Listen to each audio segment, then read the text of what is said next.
Today's topic is... why Warhammer will never have any competition and why you need to know about it. I need to know about it? Yeah, you.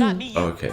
Good evening, ladies and gentlemen, and welcome once again to WAYPN. I'm Cal. And I'm Sunny. Today's topic is... why Warhammer will never really have any true competition. And why you need to know about Warhammer. Not about this topic, but why you need to know about Warhammer if you're into the wargaming hobby. Yeah, wargaming, tabletop. Well, maybe not so much tabletop, but wargaming would be more relevant. Yeah, I think tabletop is a good way of describing it because there's going to be a domination of Warhammer regardless. Like, let's say that you're into RPGs, you're going to need to know about D&D. Yeah, exactly, because D&D is such like a pioneer when it comes to role-playing games. So if you don't know at least a teeny tiny bit about D&D, you're not probably going to be able to keep up with certain things, updates with new other players and all that sort of stuff, right? So it's kind of the exact same thing with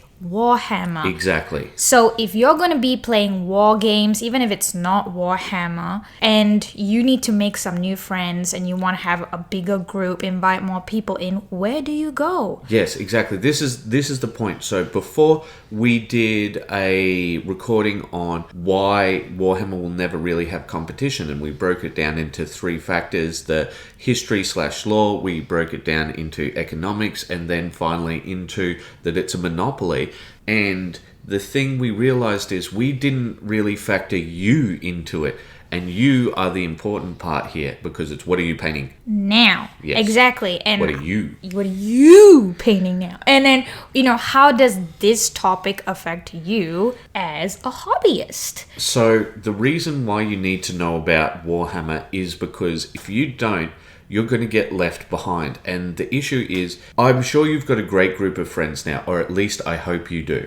But life happens. It might be that your group of friends breaks up. It might be that you have to move. It may be any number of things. But the thing is, if you know about the big thing, you're still able to integrate yourself into the mainstream, and if you don't, you're going to be the perpetual outsider. Yeah, and you'll just be left behind and nobody wants to hang out with you. Yes, you're not going to be the person with the different tastes, the divergent tastes. Something new to bring to the table, something new to interest everyone, because... No, you're just going to be the exile. You're going to be the weird guy. Yeah, and we wouldn't want you to be the weird guy. Essentially, what we're trying to tell you is, unless you know about Warhammer, you're not going to be able to have that initial connection with other people. Yeah, it helps you integrate into the wargaming community. Exactly. So now let's talk about why Warhammer is never going to have competition. And when we say Warhammer, we should be specific and say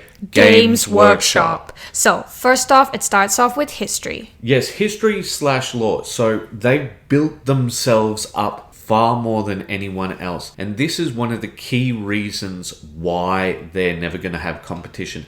They've got legacy and they've got a depth of lore. They have a lot to pull from. The only person or company, I guess you could say, that has any level of competition is Star Wars. Oh, not Battletech? No, because Battletech, well, first off, let's talk about why Star Wars could be. It's more the economic factors, right? They've got some history and stuff. Battletech, yes, Battletech does have a depth of lore, but their foundation was repeatedly shattered when they had to keep selling to different companies, when they had all these lawsuits, all of that sort of thing. They never had quite the same solid foundation that Games Workshop did. But with Star Wars, they've already have like a huge fan base with their, cinema, their merchandising. The game is just sort of an extra marketing factor for them. Yes, so when people are coming to it, they're not coming as miniature wargaming enthusiasts. They're coming as Star Wars enthusiasts. Yeah, so you already have that strong fan base for that. And unfortunately for Star Wars fans, Star Wars has really been stuffed up by the companies behind it. For example, there was a lot of extended universe lore, but it's all disappeared because Disney has said that it's not canon, and it's a bit of a mess compared to Warhammer, where nothing is ever retconned, right? It's always brought back into the broader lore. Though they keep it traditional within themselves, like just keep it straight Warhammer. Well, I'm not sure if you say keep it traditional, but it's more like this is always part of the lore because there's unreliable narrators and so on. But I think we've made our point. Let's move on to economics. Games Workshop has some of the highest quality, if not the highest quality miniatures in all of gaming. Now, you can debate on whether they've got the best miniatures or not because they've got a particular style, but as far as quality control goes, it's one of the best, and that's because of the choice of material and the type of manufacturing method they choose. Which is ABS injection plastics, which means that they're not going to have quite the bottlenecks that other companies do with resin, where it's toxic, and metal, which is, hard to mass produce some of the times, and yes. Yeah.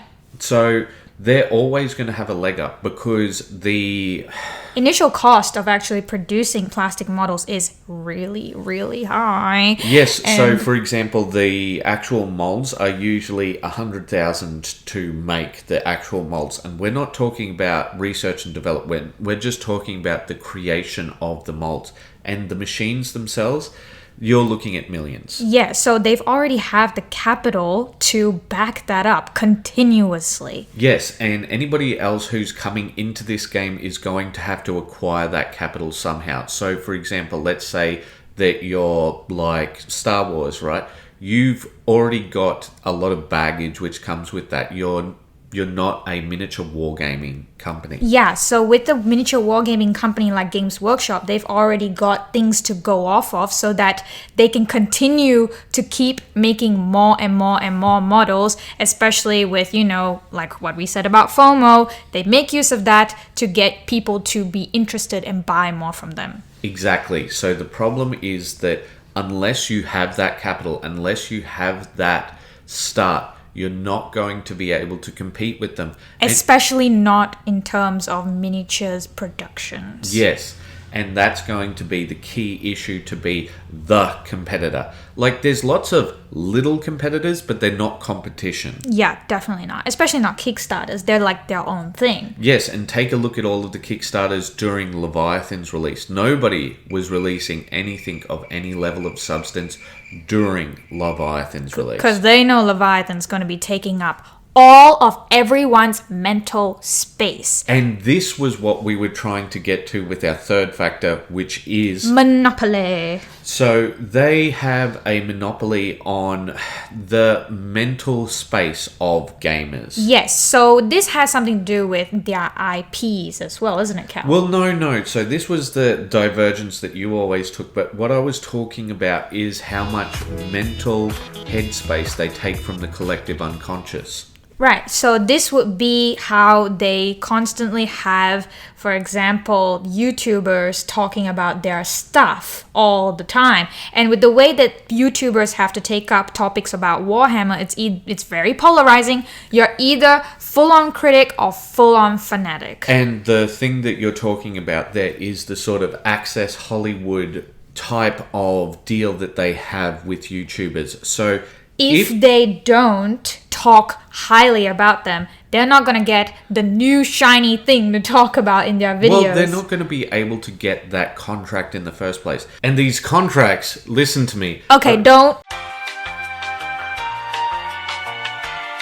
Have you calmed down now? I was calm. Are you calm now? Yeah, I'm fine. Okay, so what Cal was trying to say is that if they don't get these contracts, they're not going to get the new products, the new They're prequels. not going to get the new releases or the pre-releases. And so it makes YouTube very polarizing. People are either with them or against them. Yeah. And that makes it so that they take up all of the mental space. There's a lot of YouTubers out there that will tell you if you don't name something Warhammer in this hobby, you're not going to get as many views. Yeah, which is why they're the top dog, and a lot of other war gamers and wargaming games aren't going to be able to compete with them with that level of attention that they grab. Yes. Alright, so let's wrap up. There's 4 points. What are those 4 points? First, you gotta know about Warhammer, at least in the peripherals. Yes, you've got to be a part of the mainstream, otherwise you're going to be the lone weirdo. Yes, when we don't want that. And number 2 is the history.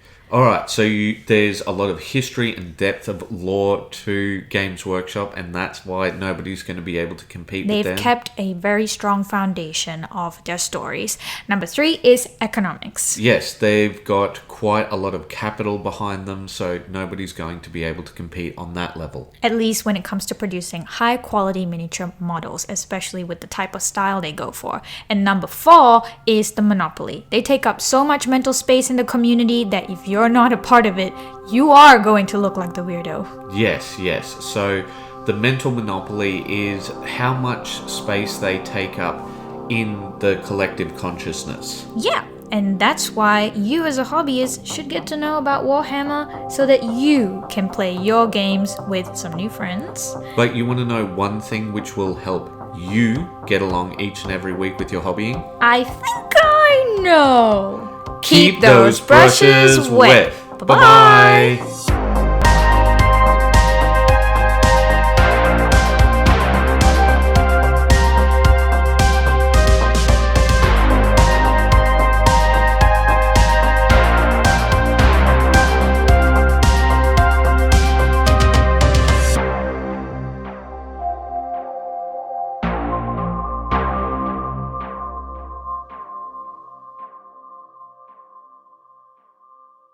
So, which are we, GW lovers or GW haters? We're neither, but that doesn't mean that people won't put us in one of those two camps. Yes, so which one do you think we'll be in?